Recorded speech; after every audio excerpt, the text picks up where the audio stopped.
Ada apa antara Mega dengan Ganjar?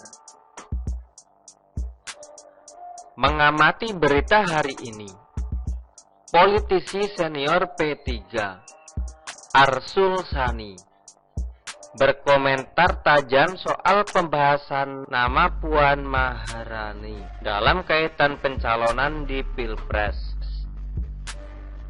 Kita dapat kesan dia sedang menyindir PDIP yang mengubah strategi berkoalisi. Tampaknya partai-partai politik sedang enggan berurusan soal dukung-mendukung Putri Mahkota Megawati itu. Kita cukup memaklumi sikap skeptis para elit parpol, mengingat selain kalah moncer dibanding sosok Ganjar misalnya.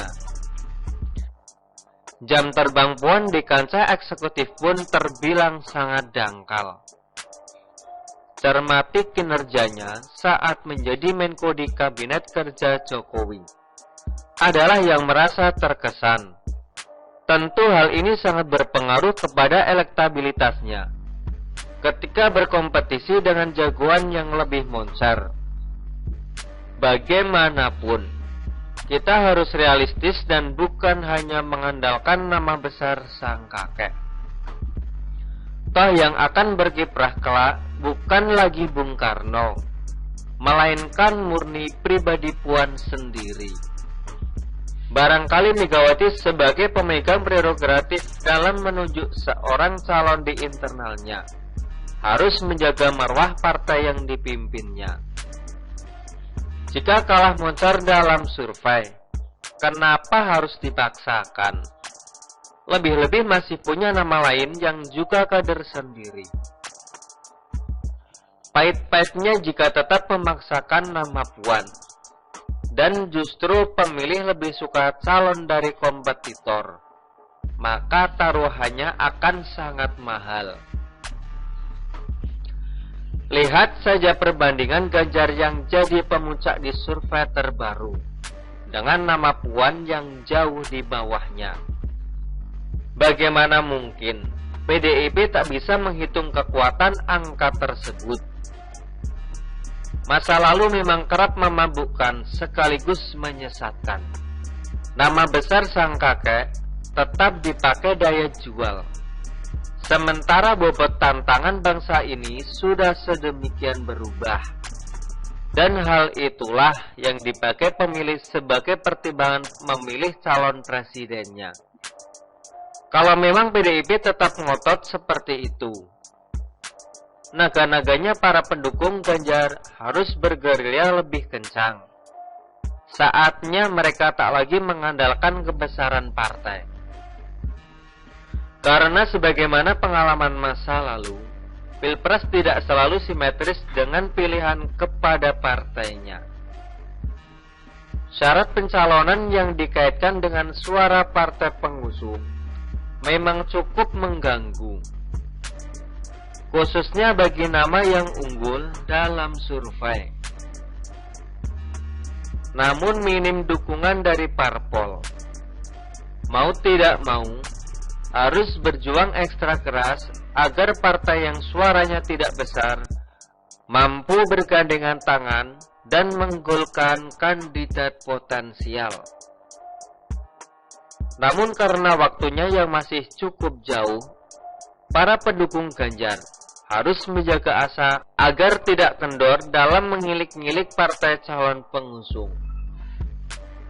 Syukur-syukur jika PDIP pada akhirnya sadar bahwa waktu sedang tidak memihak untuk jagoannya yang faktanya memang bukan jago dalam arti harfiah.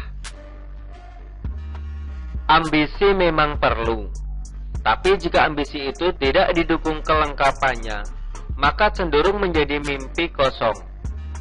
Kesimpulannya, PDIP beserta para elitnya perlu memprioritaskan kebesaran partainya ketimbang ambisi pribadi atau pemilik kuasa. Jauh di atasnya ada kepentingan yang lebih besar yang bernama bangsa Indonesia. Toh pada akhirnya Jika nama Indonesia sudah menjulang, seluruh komponen di dalamnya turut juga menikmati. Sangat berbeda dengan dunia olahraga, di mana sebuah klub atau pemain boleh bermain tanpa secara langsung mengatasnamakan negara. Misalnya, dalam arena antar klub atau sebangsanya, sementara kompetisi partai tidak pernah dibuka untuk tingkat regional atau internasional, sehingga tetap mereka harus berdiri di belakang kebesaran nama negara.